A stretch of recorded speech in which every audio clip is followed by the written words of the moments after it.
Steve Forbes, a New Yorker by any standard, is with me now. Where's Chuck Schumer?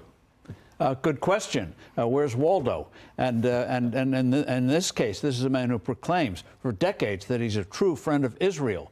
So when it really counts, he's not there. When that terrible agreement with Iran came up, he was ostensibly against it, but did nothing to block it in the Senate, which he could have back in 2015. So now Iran's on the cusp of a nuclear weapon. And in terms of Israel itself, he wants to impose a two-state solution.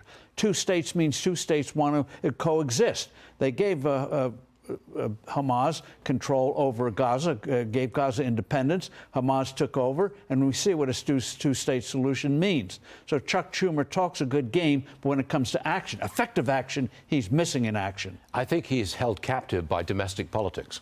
He wants the Democrats Biden to win in Michigan. And the way to win in Michigan is to deny Israel support. That's what he's doing. The way to win is show the American people you stand for something that can make this country great again. How about that as a slogan? Not bad at all, actually, Steve. Now, let's see. We got Google. Now, last week we reported this. They fired 28 staffers for protesting a cloud contract with Israel. Okay, 28 fired at Google. Now companies are limiting or dropping their diversity goals altogether. I'll give you an example of this, Steve. Kohl's used to say it was cultivating diverse leaders. Now it just says leaders. And GameStop cut mention of diversity and inclusion from its list of company initiatives. I bet you welcome these changes, don't you? Calvin Coolidge once said, you don't get in trouble for what you don't say.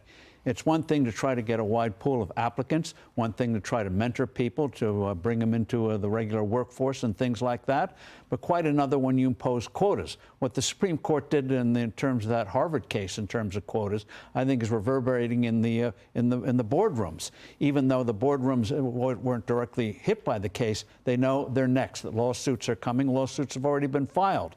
You got to go back to a meritocracy.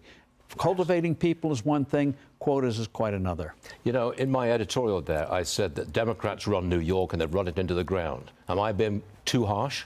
No, you're being very mild. They run it and they ruin it.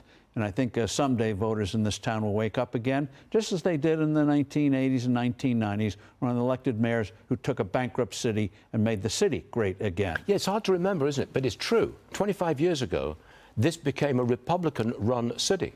The mayor was a Republican and said so publicly, and he won. How about that? Won twice. Yes, he won twice. And seriously, can you see that happening again? Well, Michael Bloomberg, even though he's a Democrat, ran on the Republican label, and he won. So that's three. So it can happen. Stranger things have happened. Look at what's already happened. Stranger things can happen. The Mets are winning baseball games. That shows anything can happen. In my lifetime, in the playoffs. Okay, ruined my argument here. But in my lifetime, I do not expect to see a Republican elected for statewide office in California.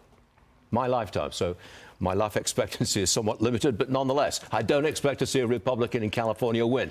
Steve? In the next 40 years, you will see it happen, Stuart. On your 110th birthday, it'll happen. You're very generous, young man. You're very generous indeed. Thank you very much indeed.